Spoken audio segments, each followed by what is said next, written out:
ഒരു 5-6 വർഷം മുമ്പ് വരെ നമ്മുടെ മക്കളുടെ വസ്ത്രം ഞെരിയാണിക്ക് താഴെയായിരുന്നു പെൺകുട്ടികളുടെ വസ്ത്രം.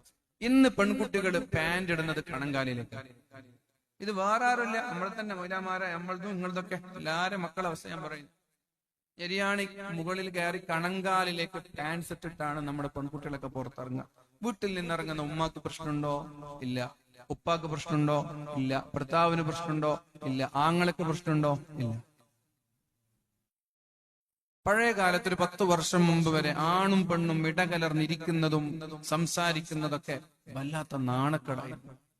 എന്നാൽ ഇന്ന് സ്വന്തം വീട്ടിൽ ക്ലാസ്സിൽ പഠിക്കുന്ന അന്യപുരുഷന്മാരായ ആളുകൾക്ക് നമ്മുടെ സ്വന്തം പെൺമക്കളുടെ കൂടെ ബെഡ്റൂമിൽ ഒന്നിച്ചിരുന്ന് ഇടകലരാൻ സാഹചര്യം ചെയ്തു കൊടുക്കുന്നത് നമ്മളാണ്. ഓരോ സെന്റ് ഓഫ് വരുമ്പോഴും, ഓരോ ഫയർവെൽ വരുമ്പോഴും, SSLC ആയാലും +2 ആയാലും പടച്ചോനെ സമൂഹത്തെ പറയിപ്പിക്കുന്ന ഒന്നും നമ്മുടെ സമൂഹം ചെയ്യരുത് എന്ന് മനസ്സുകൊണ്ട് പ്രാർത്ഥിക്കണം.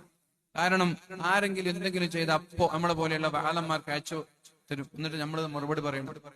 ഈ സമൂഹം മൊത്തം നമ്മൾ ഏറ്റെടുത്ത് നടത്തുന്ന പോലെയാണ് പല ആളുകളുടെയും ചിന്ത. ആരെങ്കിലും എന്തെങ്കിലും ചെയ്തു കൂട്ടി അപ്പം നമ്മളെ പോലെയുള്ള ആളുകൾക്ക് അയച്ചു തന്നിട്ട് നിങ്ങൾ സമാധാനം പറയണം, നമ്മൾ മറുപടി പറയണം. നിനക്ക് നമ്മൾ എന്ത് മറുപടി പറയാന്?